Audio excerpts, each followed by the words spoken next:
नमस्कार। मुद्दा तो है मैं आपका स्वागत है। मैं हूं आपके साथ ब्रजेश चौकसी। आज मुद्दा है मतदाता पर महाभारत। जी हां, मध्य प्रदेश में भी फर्जी वोटर्स का जिन बाहर आ गया है और इस बार आरोप कोई मामूली नहीं बल्कि सीधे सीधे चुनाव प्रक्रिया की साख पर है। दरअसल कांग्रेस प्रदेश अध्यक्ष जीतू पटवारी का दावा है कि उनकी ही विधानसभा में 70,000 से ज्यादा वोट जोड़ दिए गए थे। एक एक घर में 100-100 वोटर हैं। वो तो सरकारी तंत्र के दुरुपयोग के आरोप भी लगा रहे हैं। उधर बीजेपी ने पलटवार किया है और कहा है कि जब कांग्रेस हार जाती है तो वो सवाल उठाने लगती है। खैर, वोटर लिस्ट को लेकर शुरू हुई इस बयानबाजी ने कई सवाल भी खड़े कर दिए। उन सवालों को भी हम आपके सामने रखेंगे, लेकिन पहले देखिए रिपोर्ट।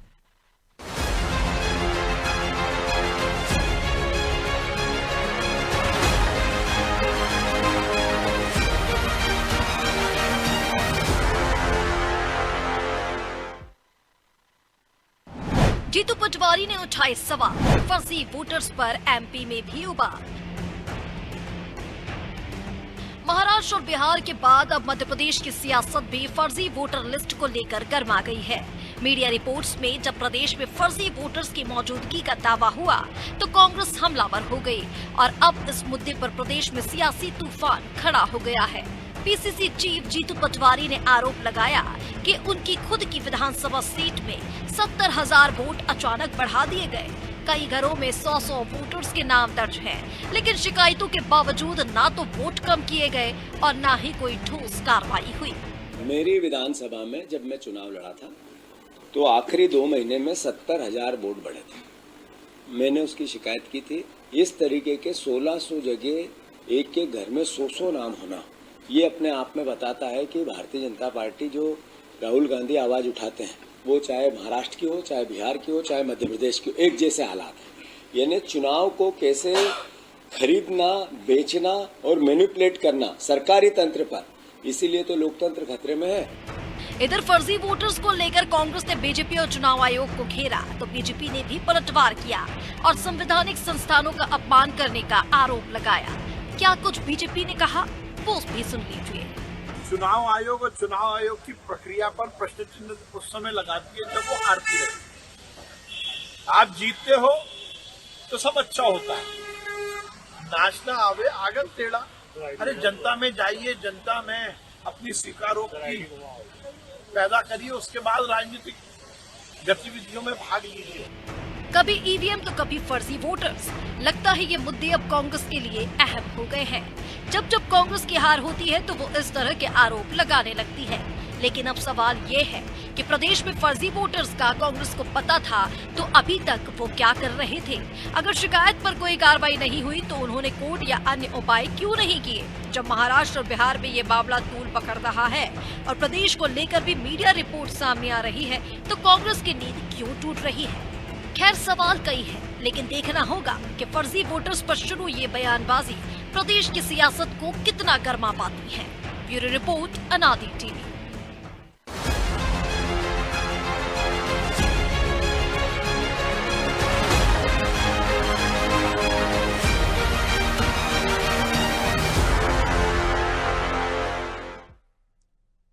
इस मुद्दे पर चर्चा शुरू करें उससे पहले वो सवाल जो जरूरी है। पहला सवाल, वोटर लिस्ट को लेकर जो आरोप जीतू पटवारी ने लगाए उनमें कितना दम है? दूसरा सवाल, वोटर लिस्ट में गड़बड़ी थी तो अभी तक कांग्रेस ने कोई बड़ा एक्शन क्यों नहीं लिया? तीसरा सवाल, क्या बीजेपी इन आरोपों को कांग्रेस की हार से जोड़कर इस मुद्दे की हवा निकाल देगी? चलिए इन सवालों के साथ इस मुद्दे पर चर्चा शुरू करते हैं। चर्चा में हमारे साथ मौजूद हैं बीजेपी प्रवक्ता अजय सिंह यादव, कांग्रेस प्रवक्ता अंबिका शर्मा और हमारे सहयोगी प्रभु पटेरिया। अंबिका जी, यादव जी, बहुत बहुत स्वागत है आपका। और अंबिका जी, शुरुआत आपसे ही करते हैं। विश्वास सारंग कह रहे हैं नाच ना जाने आंगन टेढ़ा, मेहनत करनी चाहिए पहले आपको। अब हार जाते हैं तो आप ईवीएम पर, वोटर लिस्ट पर सवाल उठाते हैं। और इतने समय बाद जीतू पटवारी को पता चला कि 1600 जगह पर 100 से ज्यादा वोट थे, चले जाते कोर्ट।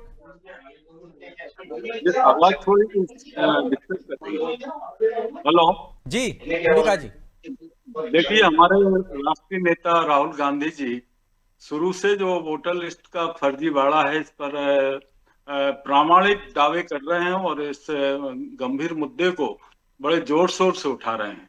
ये मुद्दा बिल्कुल सच है और ये बात भी बिल्कुल सही है कि भारतीय जनता पार्टी जितने भी अलोकतांत्रिक तरीके होते हैं चुनाव को प्रभावित करने के, वो सब अपनाती है। प्रशासन का बेजा दुरुपयोग, धनबल, बाहुबल और तरह तरह के हथकंडे अपनाकर वो चुनाव को अपने पक्ष में करने का काम करती है। इससे भी मन नहीं भरा तो अब फर्जी वोटर, कहीं का वोटर कहीं लिखा हुआ है। हमारे जीतू पटवारी जी ने बिल्कुल सही बात कही है कि मध्य प्रदेश में 1696 ऐसे ऐसे पते हैं जहां 100 से भी अधिक वोटर हैं। ये कैसे हो सकता है कि एक ही जगह 100 वोटर हों? लगभग लेकिन चलिए मान लेते हैं, वो तो कह रहे हैं मेरी विधानसभा में 2 महीने में 70,000 वोटर बढ़ गए थे। तो भैया तब आप शिकायत करना चाहिए थी, तब आपको उस पर सचेत होना चाहिए था। लेकिन अब क्या इतने समय बाद जब महाराष्ट्र में मामला उठा, बिहार में उठा, तब जीतू पटवारी को याद आ रहा है? उस समय भी फर्जी मतदान है। हमारे सभी प्रत्याशियों ने, हमारे सभी नेताओं ने हर विधानसभा में शिकायतें की हैं, लेकिन चुनाव आयोग तो इनके कठपुतली है। इनकी चुनाव आयोग सुनता कहाँ है? चुनाव आयोग स्वायत्त निकाय थोड़ी है, उनका तो तोता पला हुआ तोता है चुनाव आयोग। चुनाव आयोग से जैसे वो काम कराना चाहते वैसा कर रहा है। ये भी तो हमारी आपत्ति है कि इसको स्वायत्त संस्था कहाँ रहने दिया इन्होंने। अपनी मर्जी से चुनाव आयोग के गठन की जो समिति होती है वो बना ली, चुनाव आयोग अपनी मर्जी का बना लिया। तो चुनाव आयोग नहीं सुन रहा है आपकी, तो आप कोर्ट भी तो जा सकते थे चुनाव आयोग रूप लेकर। सुप्रीम कोर्ट ने भी कहा था कि भैया हमको भी इसमें ले लीजिए, उससे आपकी निष्पक्षता चुनाव आयोग की पूरा देश देखेगा, पूरा विश्व देखेगा। लेकिन आपने नहीं लिया। सुप्रीम कोर्ट का अगर एक कोई प्रतिनिधि होता, उसमें सुप्रीम कोर्ट का जज होता, तो आपकी हिम्मत नहीं थी कुछ गड़बड़ी करने की या वहां पर ज्यादा हस्तक्षेप करने की, लेकिन आपने ऐसा होने नहीं दिया। अब आप देख लीजिए, चुनाव आयोग ने तो फर्जी मतदाता जुड़वा नहीं दिए ना भाई। गए होंगे जिन्होंने जुड़वाए होंगे, पार्टियों की जिम्मेदारी होती है, वो वहां पे आपत्ति लगाती तो आपने लगाई होती तो कार्रवाई होती। आप कह रहे हैं सुनवाई नहीं हुई तो चले कोर्ट में चले जाते कि साहब हमारी सुनवाई नहीं हुई है, फर्जी मतदाता हैं, ये मकान है 10। जिला निर्वाचन अधिकारी कलेक्टर होता है, शिकायत उसको करते हैं, ऑब्जर्वर इनके होते हैं, चुनाव आयोग इनका होता। शिकायतें बहुत सारी की, हजारों की संख्या में की, सुनवाई कौन करता?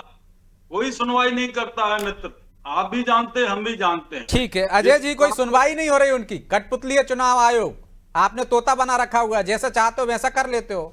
अब फर्जी मतदान कराने लगे हो, फर्जी वोटर जुड़वाने लगे हो। वो कह रहे हैं हमारी विधानसभा में 70,000 जुड़ गए थे। देखिए ब्रजेश जी, कांग्रेस पार्टी को आत्मावलोकन की आवश्यकता है।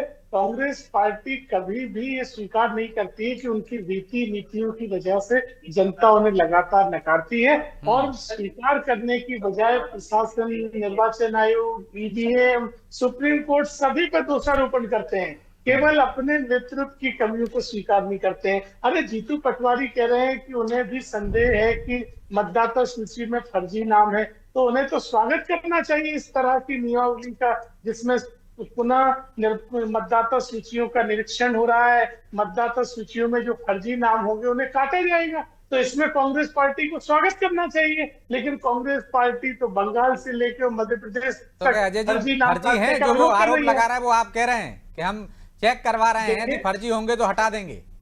देखिए, स्पष्ट तौर पर निर्वाचन आयोग चाहता है कि निर्वाचन की शुचिता बनी रहे और निष्पक्ष तरीके से चुनाव हो, और तरह तरह के, चाहे पश्चिम बंगाल हो, बिहार हो, कई जगह ऐसी शिकायतें पाई गई कि बांग्लादेशी मतदाताओं के बड़े पैमाने पर नाम मतदाता सूचियों में जोड़े गए हैं, और ये किनमें जोड़े हैं ये समझना मुश्किल नहीं है। तो ऐसे में जब निर्वाचन आयोग कवायद कर रहा है और जीतू पटवारी भी कह रहे हैं कि उन्हें भी संदेह है फर्जी मतदाताओं का, तो उन्हें तो इसमें स्वागत करना चाहिए। वो संदेह नहीं, वो तो कह रहे हैं जोड़ा ही गया है, इस तरह से आपने उनको हरा दिया। ये तो जीतू पटवारी का झूठ प्रपंच है। जीतू पटवारी के विधानसभा क्षेत्र में क्या 18 से 23 के बीच में 70,000 नए मतदाता ऐड हुए थे?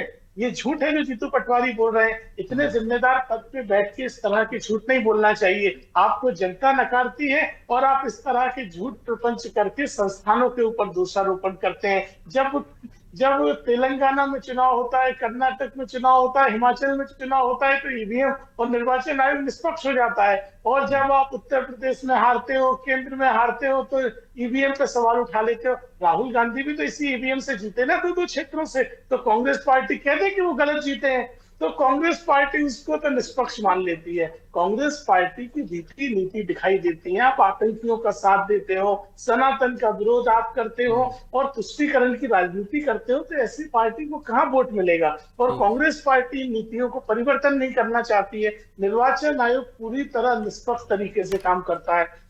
और ईवीएम से चुनाव तो कांग्रेस पार्टी लाई थी। कांग्रेस पार्टी जब तक जीतती रही तब तक ईवीएम ठीक था, और जब कांग्रेस पार्टी चुनाव हारने लगी तो वो ईवीएम गलत हो गया। निर्वाचन आयोग ने कई बार मौका दिया तो ये प्रमाणित नहीं कर पाए, यहाँ तक कि निर्वाचन चलिए अब आयोग हम के ईवीएम पे नहीं कर रहे हैं, हम तो अभी फर्जी वोटर जुड़वाने पे चर्चा कर रहे हैं। लेकिन प्रभु जी, जीतू पटवारी के इन आरोपों में आपको क्या दम लगता है? कुछ फर्क पड़ेगा इससे, या बीजेपी जो कह रही है उससे उनके दावों की हवा निकाल दी? क्योंकि इतने समय बाद वो कह रहे हैं 70,000 मेरे क्षेत्र में जुड़े थे। हालांकि वो एक चीज और कह रहे हैं कि मैंने शिकायत की थी, सुनवाई नहीं हुई।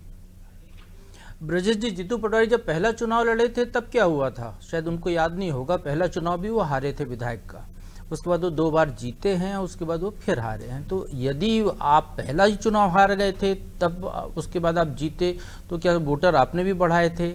क्या उस समय से बढ़ रहे थे, या 70,000 अभी अचानक बढ़ गए? इसी विधानसभा चुनाव के पहले जिसकी वो बात कर रहे हैं कि जिसमें उनके क्षेत्र में 70,000 वोटर बढ़ गए, उसके पहले जब मतदाता सूची का पुनरीक्षण हुआ, दावे आपत्तियां बुलाई गई, हर पार्टी ने अपने कार्यकर्ताओं को भेजा। इस मध्य भोपाल की नरेला विधानसभा सीट में, जहां से विश्वास सारंग विधायक हैं, मंत्री हैं, उस क्षेत्र में विश्वास सारंग की टीम और उनके खिलाफ जो कांग्रेस के उनकी टीम, उन दोनों लोगों ने अलग अलग जगहों पर ऐसी शिकायतें की थी। बाकायदा चुनाव आयोग ने उन शिकायतों पर संज्ञान लिया था। तो ये बाकी जगह क्यों नहीं किया उनने? जीतू पटवारी तो प्रदेश के बड़े नेता हैं, उनने क्यों नहीं अपने क्षेत्र में वो प्रक्रिया की? मनोज शुक्ला तो पहली बार चुनाव लड़ रहे थे, जीतू पटवारी तो चौथा चुनाव लड़ने जा रहे थे। तो निश्चित तौर पर वो उनको एक खबर दिख गई है, तो उसको लेकर बोलना है। तो चूंकि नेता है, बोलना है कुछ ना कुछ, सामने माइक आ गया तो उन्होंने अपने क्षेत्र का बोल के कह दिया। अब अंबिका जी ने जो कहा वो तो उससे पूरी कांग्रेस पार्टी की बेबसी झलकती है, वो अपनी जगह है। लेकिन मैं जो इस बात पर बात करूंगा, ऑथेंटिक आंकड़ा है क्या ये जो जीतू पटवारी कह रहे हैं? ये अब मध्य प्रदेश में 1696 पदों पर जो है 50 से ज्यादा या 100 से ज्यादा वोटर है, क्या ऑथेंटिसिटी है इसकी? ये किसका आंकड़ा है? ये राज्य चुनाव आयोग के किसी ने कह दिया? उनने कहां से वेरीफाई किया इसको? उनने कहा स्टेट इलेक्ट्रॉनिक डेवलपमेंट कॉर्पोरेशन से हमने इसको वेरीफाई कराया। मतदाता सूची किसकी प्रॉपर्टी होती है? मतदाता सूची चुनाव आयोग की प्रॉपर्टी है, ना कि स्टेट इलेक्ट्रॉनिक डेवलपमेंट कॉर्पोरेशन की प्रॉपर्टी है। वो कैसे इसको वेरीफाई कर सकता है? प्रदेश के 5 करोड़ 6 करोड़ वोटर की क्या सूची उसके बनवाई है? क्या उसको ये काम दिया गया था?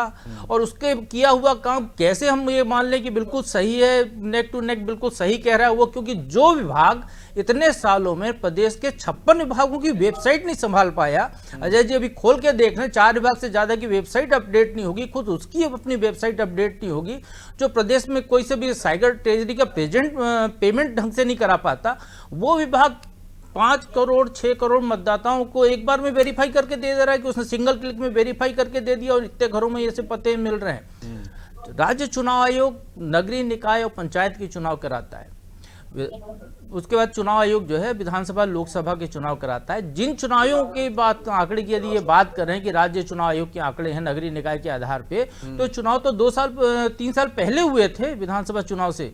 तो तब से अब तक क्या इनकी पार्टियों के नेता सोए पड़े थे जो अब जाग रहे हैं अचानक? क्या उनको भी वो जो है ये वहां के हैं दक्षिणी ध्रुव के भालू हैं, हिम भालू हैं, या ये कोई वो सरीसृप हैं जो बरसात आते ही साथ जो है जमीन के अंदर सो जाते हैं इतने समय तक, और जब मौसम अनुकूल होता है तो जागते हैं कि चुनाव का मौसम करीब आया या कहीं से कोई खबर आ गई तो आप जाग के बाहर आ गए, बोलने लगे, और बाकी समय सोए पड़े हैं। तो आपको चुनाव लड़ने का हक ही नहीं भाई इस देश में। यदि आपको बेबसी जताना है, अब वही जो मैं अभी सुन रहा था, वो कह रहे हैं कि भाई देश में कोई सुनवाई नहीं हो रही है, सुप्रीम कोर्ट का जज नहीं है, ये नहीं। अरे भैया आप भी चुनाव जीत रहे हो इसी देश में, वो भी चुनाव जीत रहे हैं। जब आपकी सुनवाई नहीं हो रही है, जब आपको पता है कि ईवीएम उनकी है, वोटर लिस्ट उनकी है, चुनाव आयोग उनका है, तो चुनाव लड़ना ही क्यों है? को अंतर्राष्ट्रीय कोर्ट में चले जाओ, जनता की अदालत में क्यों जा रहे हो बार बार? जब आप एक सड़े से मुद्दे पे, अशोकनगर का कांड हो चाहे कोई सा भी कांड हो, आप पूरे प्रदेश में आंदोलन करते हैं, मीडिया में लेकर आते हैं, सड़क के गड्ढे हो जाएं तो आप वहां पर नाचने लगते हैं गड्ढे पर, चुनाव आयोग की वोटर लिस्ट में गड़बड़ी है तो आप उसको वेरीफाई कराने नहीं जा रहे हो मौके पे, कहीं से खबर आ गई तो आप चिल्लाने लगते हैं। वो खबर ही आ गई थी, निश्चित तो तौर उसके पर ये पास गलत है घरों तक प्रक्रिया। पहुंच जाते हैं कि भाई ये जी। 10 घर हैं, हम यहाँ पे कांग्रेस के हाँ, वहां कार्यकर्ता खड़े हैं। होकर बता देते, उन्हीं 10 घर में जो अखबार में लिखे हैं उन घरों के सामने एक एक कांग्रेस का नेता या कार्यकर्ता खड़ा कर देते और वो बताते इस घर में ये 50 निकल रहे हैं भाई साहब, उनको 50 को पकड़ा है हमने। तो इतनी बेबसी क्यों अंबिका जी? इतने भी 1600 कार्यकर्ता भी नहीं है आपके पास, 10 घरों में पर ही जाकर दिखा दें कि देखिए फर्जी है, या सिर्फ छपने के लिए, बेबसी झलकाने के लिए एक आंकड़ा आया और आप शुरू हो गए। ये हमारी बेबसी नहीं है, ये सजगता है। जो ये लोग सजगता होती तो आप गड़बड़ियां पहले करते ना भाई, कहां से आए? आपने तो आंकड़े जारी नहीं किए, आपने तो 10 घर बताए नहीं। ये जो गड़बड़ियां कर रहे हैं वो धीरे धीरे सब पकड़ में आती जा रही हैं। अरे तो पकड़ा ही कहाँ है? वो तो आंकड़ों पर ही सवाल उठा रहे हैं। ये किसके आंकड़ों पर आप बहस कर रहे हैं? आप आंकड़े तो बिल्कुल सही हैं। 60 से 65 हजार ऐसे पते हैं जिनका चुनाव आयोग को ही पता नहीं है और उसमें मतदाता रह रहे हैं।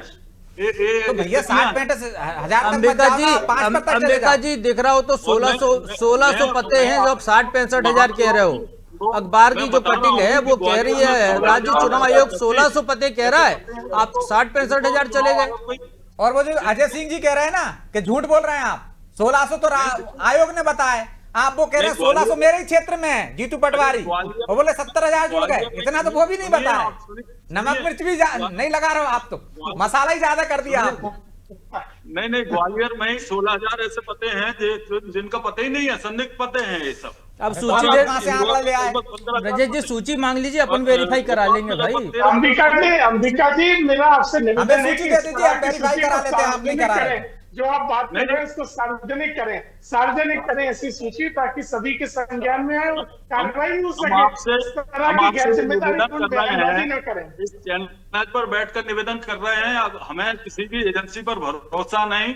हमारा कांग्रेस का तो आप स्वयं तो सार्वजनिक कर सकते हैं, भरोसा होगा उसको भेज दीजिए। स्वयं तो सार्वजनिक करिए, किसी पे भरोसा मत करिए, स्वयं पे भरोसा। अपने एक्स पर डाल दीजिए, अपने सोशल मीडिया अकाउंट पे डाल दीजिए, कांग्रेस के पे, उस पर तो भरोसा है आपको। चुनाव आयोग अपने कार्यकर्ताओं के माध्यम से फिजिकल वेरिफिकेशन करवा के सार्वजनिक करवा। अगर ऐसी कोई बात है, कांग्रेस का कार्यकर्ता फिजिकल वेरिफिकेशन करेगा हर तो जगह। बताइए कहाँ गया अभी तक, कौन सी जगह गया, कितने कार्यकर्ताओं ने किया है? अभी 3 साल का समय है मित्र, आप चिंता मत करो। अच्छा बरसात में जा नहीं पाएंगे वो? अरे उस जगह पे भी तो रहता होगा, आसपास रहता होगा आपका कार्यकर्ता, जंगल में नहीं जाना। वो सब पब्लिक के बीच में आएंगे। अंबिका जी जीत लेते ऐसी हो, बात तो बोलो कि हजम मजा दर्शक भी पचा पाए उसको। क्या जंगल में जाना वेरीफाई करने के लिए? आपके आसपास का कोई पता हो, आप चले जाइए, वहाँ आपका कार्यकर्ता उसको भेज दीजिए। जो संदिग्ध पते हैं उन पर जाएंगे, पता लगाएंगे कि वास्तव में मतदाता यहाँ पर हैं या नहीं, कोई रहता भी है कि नहीं है। तो अभी कुछ नहीं है ना आपके पास? पूछ लीजिए कब कराएंगे कोई समय सीमा तय कर। अच्छा अंबिका जी ये बता दीजिए कब कराने वाले हैं आप?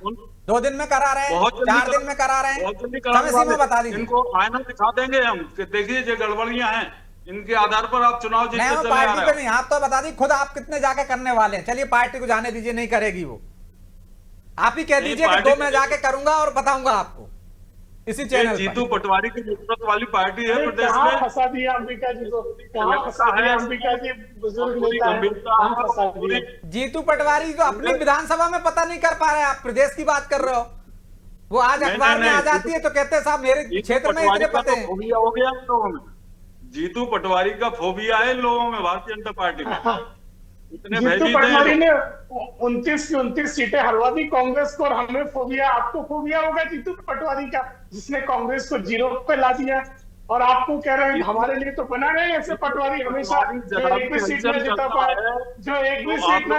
कांग्रेस को उम्मीदवार तक खड़ी न कर पाए, तो ऐसे अध्यक्ष बने रहे, क्या आपत्ति है? बने रहे ऐसे अध्यक्ष हमेशा। जीतू पटवारी जुझारू व्यक्ति है, ऊर्जा से भरा हुआ व्यक्ति है, आपकी नाकामियों को उजागर कर रहा है, आपके भ्रष्टाचार को। अच्छा अंबिका जी आप अपनी रीति नीतियों की कमियों से हारे हैं या वोटर लिस्ट की ईवीएम की वजह से हारे हैं? नहीं, जो गड़बड़ियां कर रहे हैं इस वजह से हारे हैं। जिस प्रकार से लोकतांत्रिक तरीके अपना रहे हैं उस वजह से हमारी कुछ सीटें चली गई हैं और हम हार गए। तो जाकर करिए ना, वो सब धीरे धीरे सवाल है, वो तो अपने आप ही उजागर हो जाएंगे। ब्रजेश जी अंबिका जी से पूछिए कि जो सीटें जीते हैं वो गड़बड़ियों से जीते हैं कि वो ईमानदारी से जीते गए जितनी जीते थे? अंबिका जी, जो जीत गए वहां पे कोई गड़बड़ी नहीं है, वहां पे आप लोगों ने गड़बड़ी कर ली। जहां पर हम चुनाव जीते हैं वहां गड़बड़ियां कर नहीं पाए आप लोग। अरे अच्छा। अंबिका जी कौन सी मतलब दुनिया वो में जीतू आप? पटवारी की सीट की बात कर लें तो पहली बार में वो हार गए थे, फिर जीत गए, फिर हार गए, तो पहली बार वो गड़बड़ी नहीं कर पाए, दूसरी बार में कर दी जो प्रभु जी कह रहे थे। जिस प्रकार से ये भारतीय उनको जनता पता होगा भाई पार्टी अंबिका जी वो हारे थे कि नहीं पहला चुनाव, ये बताइए आप। कितने चुनाव हारे आपके अध्यक्ष और कितने चुनाव लड़े, ये बता दीजिए आप तो। चुनाव 4 लड़े हैं हमारे अध्यक्ष जी, हाँ, कितने जीते? 2 जीते हैं और कितने हारे? गड़बड़ी से जीते थे? जी। जीते गड़बड़ी से थे? नहीं, जीते तो बिल्कुल अपनी मेहनत से थे, ईमानदारी से थे। अच्छा। हाँ, तो बाद में मेहनत नहीं की, ये कहना चाह रहा है ना अध्यक्ष जी ने, इसलिए हार गए, काम नहीं किया उन्होंने। उस समय आप लोग इतनी मतलब गड़बड़ियां मंत्री नहीं रह के करते भी थे। काम नहीं किया, हार गए वो। आपने सबसे ज्यादा गड़बड़ियां उस समय से आपने जब से अभी आपने राहुल गांधी विधायक अभी राहुल गांधी 2 चुनाव आपने क्षेत्रों हमारे में अमरनाथ में ईमानी से जीते कि ईमानदारी से जब जीते? से आपने विधायकों अभी 1 साल पहले राहुल गांधी एक करके बोलिए प्लीज, अजय जी मैं आ रहा हूँ। ईमानदारी से ज्यादा सुख भोगने के आदी हो गए। जब से अंबिका आपने जी, आप विधायकों अवलोकन करिए, जनता की नजरों में ऐसे काम करिए कि को जनता बाजार वोट दे बना आपको। दिया, व्यापार ऐसे बना आरोप दिया। प्रत्यारोप से चुनाव नहीं जीते जाते हैं। ये ठीक आपकी है, ये लेकिन आपकी प्रभु जी इस तरह के बात है। आरोप प्रत्यारोप से आपको लगता है कि जनता में कुछ फर्क पड़ता होगा, सहानुभूति मिलती है क्या कांग्रेस को जो इस तरह के आरोप लगाती? कोई सहानुभूति नहीं मिलती, इसलिए तो सीटें घट रही हैं। वो जो अंबिका जी जो अभी कह रहे हैं कि 1-1 करोड़ में बीजेपी ने खरीदा, अरे आपने ऐसे नकारा, आप बिकाऊ लोगों को टिकट देके विधायक बनाया जो बिकने को बाजार में मंडी में बैठे हुए थे। वो आपने अपने कार्यकर्ता ऐसे क्यों नहीं बनाए? अंबिका जी क्यों नहीं बिके? जीतू पटवारी क्यों नहीं बिके? उमंग सिंघार क्यों नहीं बिके? राहुल गांधी क्यों नहीं बिके? आपको ये बताना चाहिए। आपने ऐसे कार्यकर्ताओं को टिकट दिया, ऐसे नेताओं को टिकट दिया जो बिकने को तैयार बैठे थे, इसलिए बिक गए वो। बाकी तो है ना ये लोग पार्टी में, लेकिन ये केवल अपनी नाकामी को छुपाने की बात है। जो बात मूल विषय जो है, जिन वोटर लिस्ट की ये बात कर रहे हैं, जिस पर इनके तमाम नेता बयान दे रहे हैं, इनको चाहिए था जो ब्रजेश जी आपने जो कहा कि इनको उन मौके पर जाके खड़े हो जाएं, जाके घरों को दिखाएं कि अरे इस घर उनके में ही 50 नेता वोटर बार-बार है। कह रहे हैं प्रभु जी, दिग्विजय सिंह कह रहे हैं कि नरसिंह घोटाला होता है भैया प्रभावितों को, पीड़ितों को ले आइए। अभी आंदोलन हो रहा है, उसमें पीड़ित परिवार को ले आते, अशोकनगर में हुआ। यदि यहां भी ले आते, इसका मतलब कि जनता आपसे जुड़ना नहीं चाहती क्या? पीड़ित आपके साथ नहीं आते, आप पे भरोसा नहीं है क्या अंबिका जी? आपराधिक षड्यंत्र रचते हैं जीतू पटवारी सरकार को बदनाम करने के लिए। उस पीड़ित परिवार को लापता कर दिया। लो, अरे आपराधिक षड्यंत्र रचा जीतू पटवारी ने, आपको सोचना चाहिए। विपक्ष का अरे जो आप मामला- 70,000 कह रहे हैं, कितने गायब करेंगे भाई? वो कहां पे ले जाके छिपाएंगे? यही लोग छिपाए हुए हैं, ये लोग छिपाए हुए हैं, वो तो आना चाहता है सामने। अरे हम तो मतदाताओं कह रहे हैं, इतने फर्जी हैं तो आप कहां छिपाए उनने? तब धीरे दूध का दूध, पानी का पानी हो जाएगा। वह अगर कांग्रेस नहीं करेगी, अपने आप हो जाएगा। बस कहीं से कोई रिपोर्ट आ जाएगी, उस पर बयान दे देंगे। इतनी नैतिकता अगर इनमें है तो यही बता दें, यही पता लगा के बता दें कि वो छोटेलाल वो है कहाँ वो। अंबिका जी, आत्मावलोकन करिए। इस तरह की रीति नीति से जनता आपके झांसे में नहीं आने वाली है। आपकी रीति नीति जन विरोधी है, ये आपको स्वीकार करना ठीक पड़ेगा। है, चलिए माफी चाहता हूं अजय जी, अंबिका जी, क्योंकि समय की बाध्यता है, इसलिए चर्चा को यहीं विराम देना होगा। आप दोनों का बहुत बहुत धन्यवाद। तो निश्चित तौर पर यदि मतदाताओं पर आप सवाल उठा रहे हैं, वोटर लिस्ट पर सवाल उठा रहे हैं, तो आपको तथ्यों के साथ उठाना चाहिए। लेकिन कांग्रेस है, राई का पहाड़ बनाती है, लेकिन राई कहाँ है? चिंदी का ताड़ बनाती है, लेकिन चिंदी लेकर घूमती रहती है। ताड़ बना रहे हो तो बाकी की चीज भी तो लेकर आओ, बाकी के टुकड़े भी तो लेकर आओ, तथ्य भी लेकर आओ। लेकिन ऐसा कुछ कांग्रेस करना नहीं चाहती, इसलिए शायद जनता भी उस पर भरोसा नहीं करती। मुद्दों पर बात करेगी, तथ्यों के साथ बात करेगी, तो लगता है कांग्रेस पर भरोसा जागृत हो पाएगा। लेकिन कांग्रेस है कि मानती नहीं। बहरहाल मुद्दा तो है। मैं इतना ही, मुझे दीजिए इजाजत और आप देखते रहिए अनादि टीवी। नमस्कार।